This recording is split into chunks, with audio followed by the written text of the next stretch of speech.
ce qui est intéressant aussi, et là on est sur les baleines à bosse, c'est que la vie a une histoire. Ces baleines à bosse, avant, elles habitaient sur Terre. On sait tous, pour les gens qui sont dans la salle, que ce sont des mammifères, certes. Mais les nageoires sont en réalité des anciennes pattes qui se sont retransformées en nageoires. Donc la vie évolue sans cesse. Et ça, c'est une notion aussi qui est importante. La vie n'est pas figée. Sur cette photo, alors malheureusement avec le soleil, ou heureusement qu'il y a du soleil d'ailleurs, on voit là, ici, alors c'est là, plus qu'à voir, deux petits êtres humains. Et ce qu'on peut dire, c'est qu'effectivement, nous, êtres humains, nous faisons partie de cette biodiversité. Et ça, c'est pas si facile à comprendre, et en tout cas à admettre. C'est-à-dire qu'on fait partie de ce tout qu'est la planète. Sur la planète, on oublie aussi des choses essentielles. On respire grâce aux arbres. S'il n'y avait pas d'arbres, on ne respirerait pas. Alors, en réalité, je fais un petit raccourci. Ce sont les algues qui produisent 70% de l'oxygène sur Terre. Mais on a besoin de cette végétation. Et puis on a besoin d'eau aussi. D'où le lien, effectivement, j'intervenais sur l'eau toute la journée, cette exposition sur la biodiversité. On est ici sur un lac du Jura. Pour la petite histoire, c'est un photographe, donc ami Diana Bertrand qui a fait la photo, dans un lac du Jura, avec ce brochet qui montre l'équilibre nécessaire dans la nature. On a besoin de prédateurs, mais on a besoin aussi de ressources en eau qui soient saines.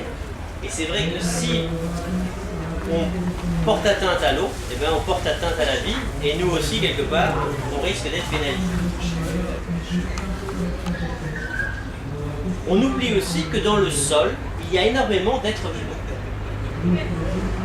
Souvent, je pose la question aux enfants, alors les feuilles qui tombent à l'automne, eh ben, comment ça se fait qu'elles aient disparu au printemps? Ils sont obligés de réfléchir un petit peu quand même, c'est pas si simple. Et la réponse est en partie sur la photo. C'est-à-dire que, effectivement, les champignons, des microalgues, des petits vers, des petits insectes vont détruire les feuilles, vont décomposer les feuilles, et on va faire du compost par exemple. Ça va retourner à la terre. Et ce qu'il faut savoir, c'est que dans une cuillerée à soupe de sol forestier, dans une seule cuillerée à soupe, vous avez 50 milliards d'êtres vivants. Très très grande quantité dans un tout petit espace avec les bactéries. Énormément donc de vivants dans ces sols qui font toute la richesse de nos sous-bois. On a vu que la nature était importante pour l'homme, mais l'homme aussi a une influence sur la nature. Et en particulier aujourd'hui, est-ce qu'on peut dire qu'on a encore de la nature sauvage? Plus vraiment. Les derniers espaces sauvages sont vraiment confinés à des secteurs très petits, et en Europe en particulier, on considère qu'à part les forêts de Russie et de Pologne, eh bien, il n'y a plus cette végétation originelle. L'homme intervient sur la nature depuis 10 000 ans, depuis qu'il a maîtrisé l'agriculture, mais c'est quand même du vivant. On travaille avec du vivant. Et puis l'homme peut faire peser des menaces sur la nature, et en particulier ici, avec l'œil de ce caméléon léopard, et bien sur des espèces qui sont aujourd'hui protégées à l'échelle internationale, parce que, effectivement, ces animaux, certains trouvent ça fascinant, et bien il y avait des collectionneurs qui, malheureusement, pillaient la nature. Et ce que j'aime bien dire, c'est que la nature, c'est un peu comme un château de cartes. Si on enlève une des cartes, et ça peut être ce petit caméléon léopard, par exemple, eh bien, tout le château peut s'effondrer. D'où l'importance des chaînes alimentaires et de la place de chacun dans son milieu naturel d'origine.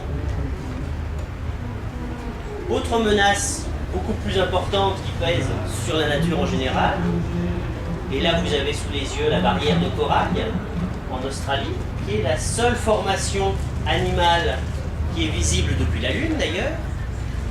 Oui, je rappelle que les coraux, ce sont des animaux, ce ne sont pas des plantes. C'est comme ça, ils ne bougent pas. Ces coraux donc sont menacés avec le réchauffement climatique, des pollutions liées à la mer, mais aussi le réchauffement climatique.